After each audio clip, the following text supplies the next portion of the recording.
The woman sitting alone beneath the warm restaurant lights looked like someone waiting for her life to begin again. Her untouched cup of coffee had gone cold, her hands were folded tightly in her lap, and every few seconds she glanced toward the entrance as if hoping the next person through the door would finally be the one she was waiting for. But I knew her. I knew that tired smile, those nervous eyes, and the way she tried to hide disappointment behind perfect manners. She was my ex-girlfriend's mother. And the man who had promised to meet her that evening had just abandoned her.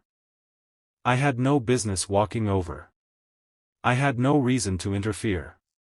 In fact, if I had listened to the bitter voice inside my head, would have walked straight out of the restaurant and never looked back. But something about the way she sat there alone broke through every wall I had spent 2 years building around my heart. So I took a breath, walked toward her table, and asked the one question I never expected to ask my former mother-in-law. I asked her if I could keep her company. If you believe kindness can change someone's darkest day, and that people deserve second chances even when life has disappointed them, please take a moment to like this story, share it with someone who needs hope, leave a comment, and subscribe to the channel for more heart-touching stories about kindness, love, and second chances. My name is Daniel, and 2 years earlier, I had been engaged to a woman named Emily. We had met in college, grown together, survived long nights of studying and cheap dinners, and eventually built what I thought was an unbreakable relationship. Emily's mother, Margaret, had always treated me like family. She remembered how I took my coffee, called me whenever she baked too many cookies, and once drove across town in the middle of a storm because I had been sick and Emily was working late. She wasn't just my girlfriend's mother. For years, she had been one of the few adults in my life who made me feel like I belonged somewhere. Then Emily and I broke up. There wasn't one dramatic betrayal. There wasn't another person waiting in the shadows. It was simply the slow, painful realization that we had become two people walking in different directions. We argued about careers, money, marriage, and where we wanted to live. Every conversation became a battlefield, and eventually we reached the terrible point where loving each other wasn't enough to make staying together healthy. The breakup destroyed more than our relationship.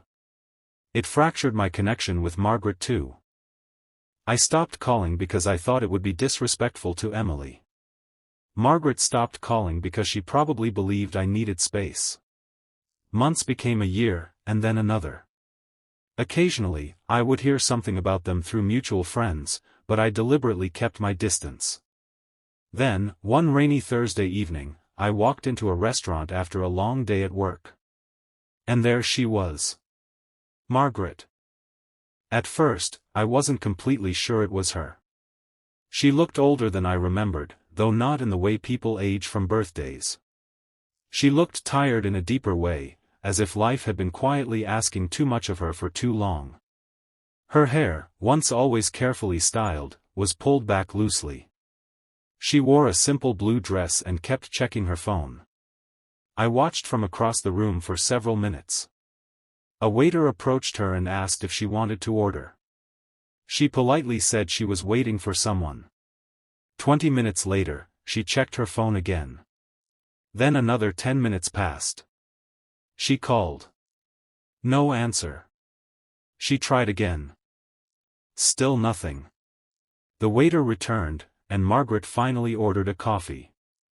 Her voice remained calm, but I could see the embarrassment creeping into her face. I should have left. Instead, I walked toward her. When she looked up and recognized me, the expression on her face was unforgettable. Surprise came first. Then embarrassment. Then something almost like relief. I told her I had seen her sitting alone and asked if she would mind if I joined her. She hesitated before agreeing. For several minutes, neither of us knew what to say. There were 2 years of silence sitting between us like an invisible wall. Eventually, she admitted that the man she had been supposed to meet had cancelled without even bothering to call. He had simply stopped responding. She tried to laugh it off. I could tell she was hurting. She explained that after her divorce, she had convinced herself she was done with relationships. Then, after nearly a decade of focusing entirely on work and family, a friend introduced her to someone she thought might be worth knowing. She had spent an entire afternoon choosing what to wear because she hadn't been on a proper date in years.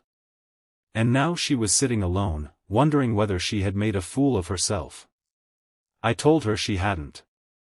She smiled faintly and looked down at her hands. Then she said something that stayed with me. She said that sometimes being rejected wasn't the painful part. The painful part was realizing how quickly you could start believing you were no longer worth choosing. That sentence hit me harder than she could have known. Because I understood. After Emily and I broke up, I had spent months pretending I was fine. I buried myself in work. I stopped going out. I stopped trusting people. Whenever someone showed interest in me, I found a reason to keep them at a distance. We talked for nearly 2 hours. Not about Emily. Not about the breakup. Not even about the past. We talked about ordinary things. Margaret told me about a book she had recently read. I told her about my terrible attempt at cooking pasta. She laughed so hard at that story that the people at the next table turned to look at us. For the first time in years, I saw the woman I remembered. Not someone's mother. Not my ex's mother. Just Margaret. A woman who had spent years taking care of everyone else and had somehow forgotten that she deserved to be cared for too. When the restaurant closed, I offered to drive her home. She accepted. During the drive, rain tapped gently against the windshield.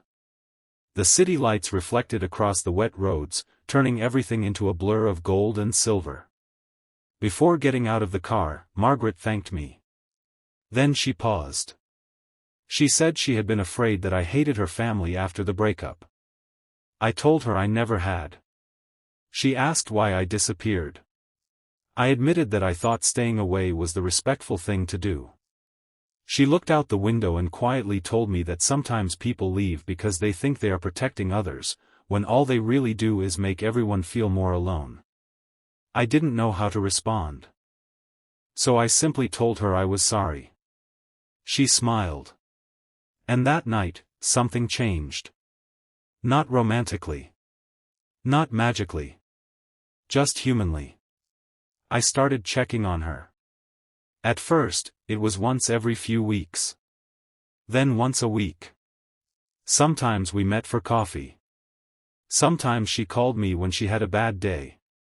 I never asked about Emily, and Margaret never pressured me to talk about her. Months passed. Then one afternoon, Margaret called and asked if I could help her move a few boxes from her garage. I agreed. When I arrived, I discovered that she was preparing to move. She had accepted a job in another city. The news hit me harder than I expected. I realized that somewhere along the way, Margaret had become important to me again. Not because she was connected to my past. Because she had become part of my present. The day before she left, we sat on her porch drinking tea. She told me that the evening I had walked into the restaurant had changed something inside her. She had spent so much time believing that being abandoned meant she wasn't valuable. But I had reminded her that one person's rejection could never determine another person's worth. Then she looked at me and said that she hoped I had learned the same lesson. I asked what she meant. She told me she knew I was still carrying guilt over my relationship with Emily. She said that sometimes two good people could love each other and still be wrong for each other. That didn't make either person a failure. For the first time, I allowed myself to believe that. Margaret moved away the next morning. We stayed in touch. Then, almost a year later, I received a message from her. It was a simple invitation. She was coming back to town. She wanted me to meet her for dinner. When I arrived at the restaurant, she was already waiting. But this time, she wasn't sitting alone. She was smiling. Across from her sat a kind-looking man about her age. Margaret introduced us. He was the man she had eventually met after leaving town.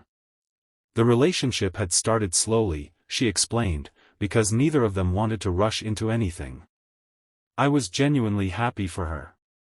Then she reached across the table and squeezed my hand. She told the man that I was one of the people who had reminded her that kindness still existed. I smiled, but inside, I felt something I hadn't felt in years. Peace. Later that evening, Margaret and I walked outside together. She told me that Emily had recently asked about me. I froze. Margaret didn't push the subject. She simply said that sometimes life brings people back into our lives for reasons we don't understand immediately. I told her that whatever happened next, I hoped Emily was happy. And I meant it. Because I finally understood something. Closure isn't always an apology. Sometimes closure is being able to remember someone without needing them to return. Sometimes love means letting go. And sometimes the greatest kindness you can offer another person is simply sitting beside them when they feel invisible. That night in the restaurant, I thought I was saving Margaret from an embarrassing evening. But the truth was, she saved me too. She reminded me that heartbreak doesn't have to make us bitter. Rejection doesn't have to make us cold. And being abandoned doesn't mean we are abandoned forever. There are moments when someone doesn't need advice, money, or a miracle. They just need another human being to notice that they're hurting. So if this story touched your heart, please like the video, share it with someone who might need this reminder, and subscribe to the channel. Your support helps these stories reach people who may be quietly going through their own difficult moments. And before the story ends, I want to ask you something special. Comment, kindness still matters, if you believe one small act of kindness can change someone's entire life. Because sometimes, the person sitting alone at the table isn't waiting for a perfect person. They're just waiting for someone to notice. And sometimes, all it takes is one person brave enough to walk over and ask, "Can I sit with you?" That one question may not change the whole world. But for someone who feels forgotten, it can change everything.